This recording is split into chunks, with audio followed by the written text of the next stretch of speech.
पोट भरण्यासाठी माणूस काय काय करतो याचं एक वेगळं उदाहरण सध्या संभाजीनगर जिल्ह्यात पाहायला मिळतंय।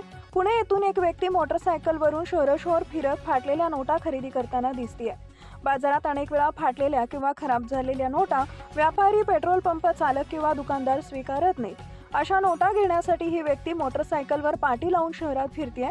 ज्यांच्याकडे चलनात असलेल्या पण फाटलेल्या नोटा आहेत त्यांच्याकडून तो त्या नोटा अर्ध्या किमतीत खरेदी करतोय।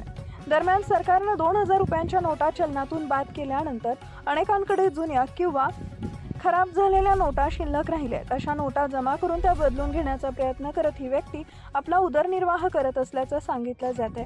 रात्रंदिवस मोटरसायकलवरून फिरत हा व्यक्ती संभाजीनगर जिल्ह्यातील विविध शहरांमध्ये फाटलेल्या नोटा गोळा करत आहे। गरिबी आणि उदरनिर्वाहाची गरज माणसाला कोणताही मार्ग स्वीकारायला भाग पाडते याचं हे एक जिवंत उदाहरण म्हणावं लागेल।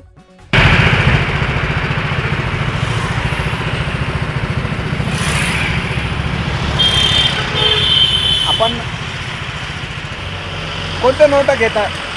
10चे, 5-5चे, 100चे, 50चे। कशा नोटा पाहिजे तुम्हाला? फाटके नोटा पाहिजे। हां, फाटके नोटा। फाटके नोटा काय किंमत देत आहे त्याची? अर्ध पैसे हां, 10ला 5 रुपये होते। 10ला 5 रुपये। कुठून आले तुम्ही? पुन्हा पुण्याहून आले। काय नाव तुमचं? बद्रीनाथ।